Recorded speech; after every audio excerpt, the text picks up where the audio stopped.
मतलब कितने के वो हो जाएगी 3,000 रुपये का रेट, 15-16 हज़ार रुपये की आपकी वो चीज़ कम हो जाएगी वहाँ पे। अब जब 15-16 हज़ार की कम हो रही है, लेकिन दवाई तो आप फिर भी करते हो, बाद में करते हो कि नहीं करते हो?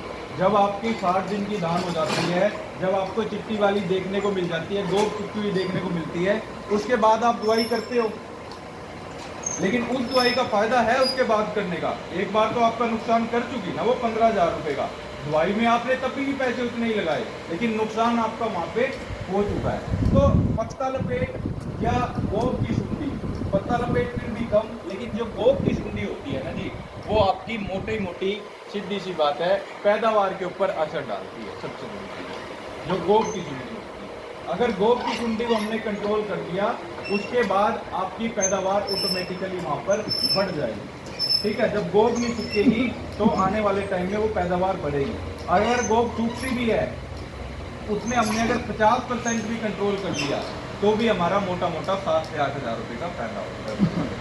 लेकिन बात फिर वहीं आ जाती है कि जो हम दवाई डाल रहे हैं, चाहे मेरी कंपनी की डाल रहे हो, चाहे आप किसी और कंपनी की डाल रहे हो, लेकिन उसका एक टाइम पीरियड होता है डालने का। अगर आप उसको उस टाइम पे डालोगे तो आपको उसके रिजल्ट अच्छे देखने को मिलेंगे, आपकी पैदावार के अंदर वृद्धि होगी। अगर आप उसको लेट पे लेके जाओगे, 70 दिन पे लेके जाओगे, 80 दिन पे लेके जाओगे, उस टाइम पे आपको जो पैदावार की जो मैं बता रहा हूँ वो आपको कम देखने को मिलेगी। ठीक है, ठीक है। तो अब देखो सिंजेंटा क्या लेके आई है उसके लिए, ठीक है, पत्ता लपेट गोब की सुंडी के लिए। ये जो आप दवाई देख रहे हो इन सीपीओ करी है भाई, यहाँ पे किसी ने अभी लेके आया कोई? आप लेके आए हो? अभी नहीं लेके आए हैं, ठीक है। तो देखो ये जो दवाई है इंसीपियो, सिंजेंटा की इंसीपियो, ये दवाई है पत्ता लपेट और गोब की सुंडी की। पत्ता लपेट पे भी काम करती है और गोब की सुंडी पे भी काम करती है। पत्ता लपेट पे अगर आपके खेत के अंदर पत्ता लपेट आ रखी है, तो दवाई करने के मात्र आधे घंटे के अंदर अंदर, मात्र आधे घंटे के अंदर अंदर जो सुंडी है वो आपकी खाड़ में चलती हुई नजर आ जाएगी, पत्ता लपेट वाली सुंडी।